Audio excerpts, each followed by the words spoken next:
Gus with 105.1 The Blaze, talking with Cory Clark from Aeges, who just had a kick-ass set, by the way. Oh my God, yeah. Are you kidding me? They wasn't going to miss it. How does it feel, by the way, kicking off a festival like that? You got everybody pumped going. Good, man. We've played really early on in other festivals in the past, and it's hit or miss, you know. We just did Rock Allegiance, and that's like I don't even know what that is, like a football stadium. It's crazy. It's way too big. And we didn't even belong there, but we got lucky, you know. So I think we played first on that stage, and it was like people were still waking up, you know. Like people were walking in, but they were kind of asleep anyway. Only half the people are drunk that early. Nobody's drunk. It sucks. But today was great. I mean, this place is so beautiful. I feel like we're in the wilderness. Yeah, and people are in a good mood today. I don't know what it is.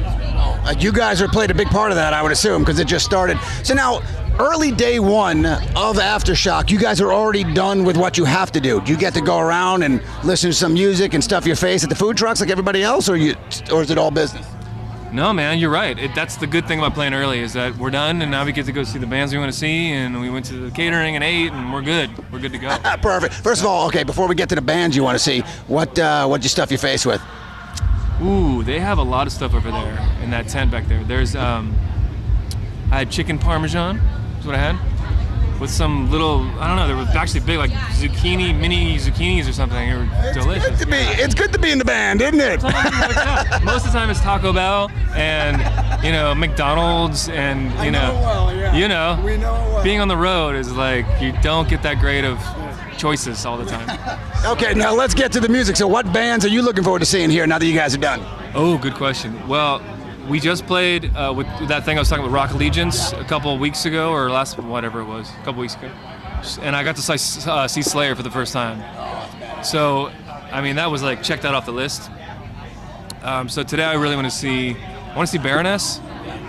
I've never seen them live, and they're so good. I'm blanking right now. I want to see Meshuggah. I've never seen Meshuggah either, so. No, I haven't gotten to see them live. Yeah. It's gonna be a hell of a Baroness and Meshuggah, you know, obviously Tool later. And you can't go wrong at this point in time. It's gonna be a hell of a show, and you guys, like I said, got it started off real nicely. So let me ask you this: we're already in a society that can barely spell. Aeges, Aeges. Give me the origin of the name. We're just trying to make it as confusing as possible. Nailed it.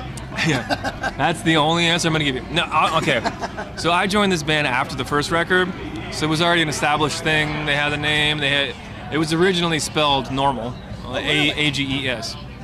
There was another band with that name already, and then there was a little bit of a pop going on. So they decided just to add a letter.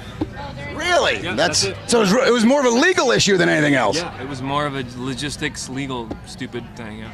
Well, screw the other Aeges. They can't do what you guys just did. I can tell you that much. I don't even know if they're around anymore. Screw those people. Screw them, I tell you. I tell you. Dude, that is absolutely freaking awesome, by the way. So now, I know your new album, Weightless, you guys were working with a producer that's dealt with some of the biggest names in the business. We're talking about Rob Zombie, Black Sabbath, Shinedown. Yep. How does having somebody like that in your corner make a difference? I mean, huge difference. You know, the first record was self-produced. I was in the band that I joined right after that. Second record, we self-produced again. You know, the four of us. And I just from being in other bands, I really wanted to have a producer, even on the second record, just because we can do all the writing and the arranging and the jamming and the parts until we're blue in the face, and we can get it as good as we can get it. But if you have someone with an outside perspective that hears your music, it's gonna. There's more possibility to take it a little bit further. It's almost like getting an objective voice, somebody that's not involved in the whole process up to that point. Any project you're in, especially if it's artistic, it just sucks you in. And once you're in it, you can't see it anymore. You just see what's really close to you. So you end up seeing, oh, well, I like my part here, and I'm gonna add this part, and that's all you really notice. You have to have someone that can get the bird's eye view, and it's hopefully someone that you trust their instinct. So when Bob's name came up, it was like, dude, this guy's worked with Black Sabbath and Rob Zombie and, a lot of these really big, heavy, but kind of catchy. Yeah, but bands that write kind of catchy stuff, which is what we are trying to do. So yeah, we met with him, and he was just Can you insanely feel the difference? Like when you're in the middle of it, can you feel the difference, or is it something that when you step back and you're done, you're like, oh, okay, that's what he brought to the table? No, I think it was right away, because for this record we were like, let's just write as many songs as we can, and then we'll just pick the best ones or whatever. So we wrote 30 songs for this record, and then we just come through. We played a lot of them for Bob, just in our rehearsal room, just blasting, in his ear, in his face, and he just kind of like, we just trusted his instincts. That was the kind of the point. You have to trust somebody's instincts. So, and he obviously has great instincts because he has like platinum records and he knows what he's doing. He's been working up till now. Yeah. He knows what he's doing. It's been proven.